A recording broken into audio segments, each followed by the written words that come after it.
আপনাদের মাধ্যমে জাতির কাছে বিষয়টা ক্লিয়ার করতে হবে যাতে জাতি বিভ্রান্ত না হয়। প্রথম কথা হলো, বাংলাদেশে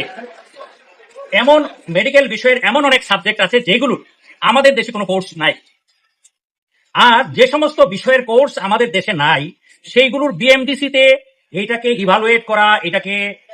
সনদ দেওয়া, এটার ব্যবস্থাও নাই। এখন আপনারাই বলেন,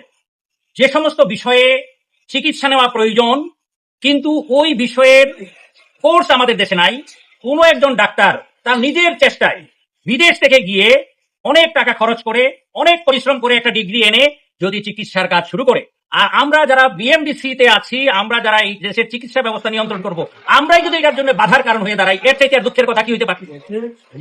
আমাদের ছোট ভাই খালিদের ক্ষেত্রে এরকমই একটা ঘটনা ঘটেছে, যেটা আমাদের উচিত ছিল যে বিষয়ের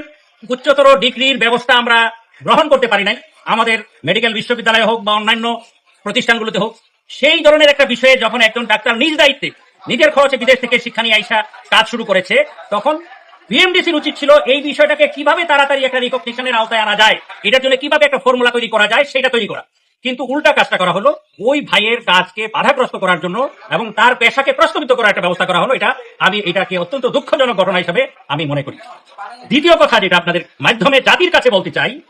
আপনারা জানেন জেসিআই এটা আন্তর্জাতিকভাবে চিকিৎসা পেশা এবং চিকিৎসা প্রতিষ্ঠানগুলোকে অ্যাক্রিডিটেশন দেওয়ার একটা অথরিটি, এবং জেসিআই এর অথরিটি বাংলাদেশে এক দুইটা প্রতিষ্ঠানের মাত্র আছে, এর মধ্যে এবার কেয়ার একটা। জেসিআই এর অ্যাক্রিডিটেশন দেওয়া মানে সারা পৃথিবীতে এটাকে অ্যাক্রিডিটেশন দেওয়া। সেই জেসিআই এর অ্যাক্রিডিটেশনে যেই ডাক্তার খালিদুজ্জামান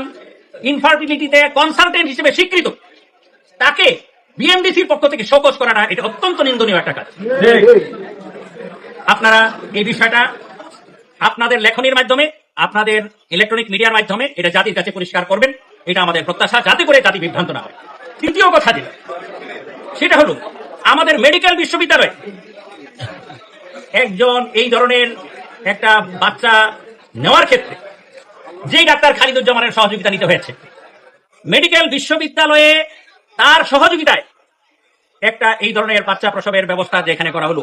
সেখানে এই ধরনের একটা পটেনশিয়াল এবং এই ধরনের একটা কোয়ালিফাইড, হাইলি কোয়ালিফাইড 25 বছরের অভিজ্ঞতা সম্পন্ন এবং এভার কেয়ার হসপিটালে ওই বিষয়ের কনসালটেন্ট হিসেবে কাজ করার অভিজ্ঞতা সম্পন্ন একজন ডাক্তারকে 25 বছরে একজন ডাক্তার, সেটা আমি মেডিকেল বিশ্ববিদ্যালয়ে বিগত 25 বছরে একটা মাত্র বেবি এইভাবে জন্মলাভ করেছে এবং সেটা কনসালটেন্ট ছিলেন আমাদের ডাক্তার খালিদুজ্জামান। আর এই ধরনের একজন কৃতিত্ব সম্পন্ন ডাক্তারকে প্রশ্নবিদ্ধ করার একটা অপপ্রয়াস, এটা আপনাদের মাধ্যমে জাতির